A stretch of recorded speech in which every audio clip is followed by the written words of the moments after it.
The fog between hands. You sit through the meeting, watch the dashboard turn green, click the approval, and still the outcome fails. The checklist says done, but nobody can say mine. In coordinated systems, responsibility dissolves when proxies replace judgment and decisions are distributed across many hands.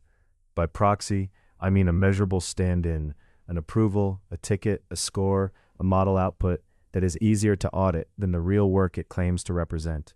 Coordination is supposed to reduce chaos, fewer surprises, fewer duplicated efforts, fewer conflicting moves. To get that stability, a system imposes constraints. One explicit constraint is time. Decisions must be made fast enough to keep operations moving, so authority is split into steps and queues. Another constraint is legibility. Decisions must be explainable to people not present, so work is converted into artifacts, updates, forms, checklists, dashboards. Those constraints create a trade-off. The system can be fast and auditable, or it could be deeply thoughtful and context-rich, but it cannot be both at scale. When speed and auditability win, the system rewards compliance with the artifact, not alignment with the intent. Now watch the incentive structure. Each participant is judged by what is visible upstream. Did you follow the process? Did you attach the right evidence? Did your status update match the template? This is not primarily because people are careless. It is because the system's feedback loop is short and local. If you follow the process, you avoid immediate friction, fewer escalations, fewer rework requests, fewer uncomfortable questions.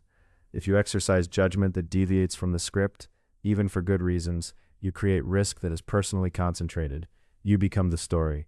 So the rational move is to minimize personally concentrated risk by maximizing documented conformity.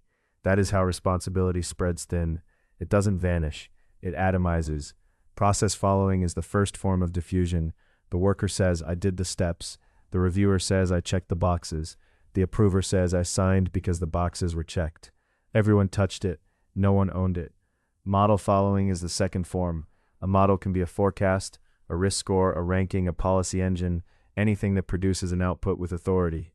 Its selling point is consistency under uncertainty, but consistency becomes capture when the model is treated as accountability itself. The operator says the model recommended it. The manager says the model is validated. The auditor says the model is documented. The output becomes a shield. This is where metric gaming and proxy drift enter. If a team is measured on tickets closed, they will close tickets quickly, split work into smaller tickets, or avoid hard tickets that drag the metric down. The dashboard improves while the underlying problem rots. Or if on-time delivery is rewarded, definitions quietly change. Deadlines are reset, scope is trimmed after the fact, or work is declared delivered when it is merely transferred. The metric is served, the purpose is diluted. The boundary of accountability gets foggy because the system permits plausible deniability. When decisions are distributed, each hand holds only a fraction of the decision, and the system treats those fractions as sufficient. The externality, harm, cost, confusion, lands somewhere else, on the customer, the downstream team, the night shift, the future. This is not a story about bad people. It is a story about attention and meaning under constraint. Coordination systems pull attention toward what can be seen, counted, and defended. Over time, identity starts to attach to the proxy. I am someone who keeps the dashboard green. I am someone who never misses an approval SLA. I am someone whose forecasts match the model. And then responsibility becomes a performance, not a lie, something more subtle, a substitution.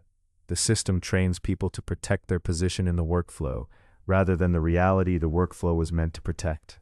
When responsibility dissolves, the moral language gets louder and the practical language gets thinner.